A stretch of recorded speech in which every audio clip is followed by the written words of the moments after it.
हरे कृष्ण, राधे राधे। प्रिय साथियों, आप सभी को मकर संक्रांति की हार्दिक शुभकामनाएं। मकर संक्रांति केवल एक पर्व नहीं है, यह सूर्य के उत्तरायण होने के साथ आत्मा के जागरण का दिन है।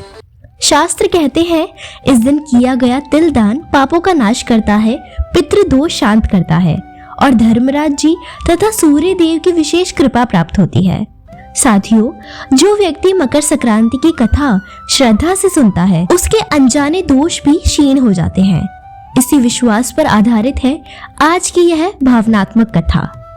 गंगा किनारे बसा एक छोटा सा गांव था कनकधारा, जहां सुबह मंदिरों की घंटियां और धूप दीप की सुगंध वातावरण को पवित्र कर देती थी। इसी गांव में रहती थी माँ यशोदा। उसका जीवन दुखों से भरा था। विवाह के कुछ वर्षों बाद ही उसने अपने पति को खो दिया। उसकी दुनिया सिमट गई थी सिर्फ अपने इकलौते बेटे गोपाल तक। लेकिन गोपाल जन्म से ही दुर्बल था। वैद्य कहते थे यह बालक अधिक दिन तक जीवित नहीं रहेगा। ये शब्द यशोदा के हृदय में तीर की तरह चुभते थे।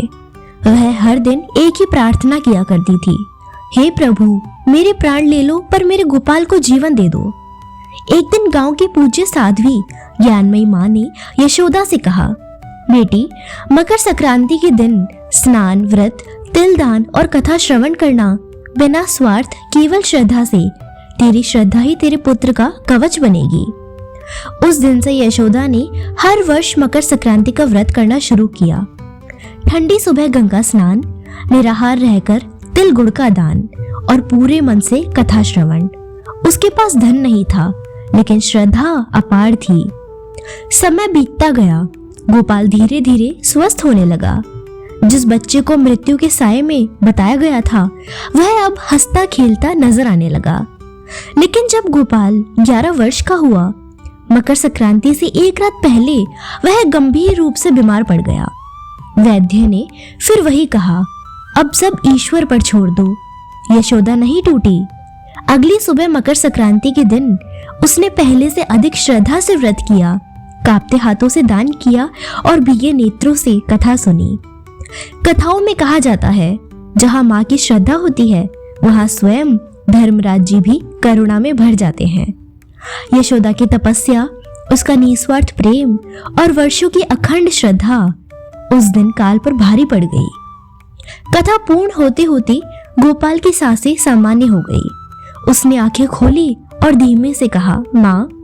यशोदा के आंसू अब दुख के नहीं थे, ईश्वर के धन्यवाद के थे। इस कथा का संदेश यही है साथियों, श्रद्धा यदि सच्ची हो तो वह भाग्य भी बदल सकती है। माँ का प्रेम और विश्वास स्वयं मृत्यु को भी रोक सकता है। इसी भाव के साथ हम प्रार्थना करते हैं कि सूर्य देव और धर्मराज जी की कृपा आप सभी के जीवन में सुख, स्वास्थ्य और शांति लाए।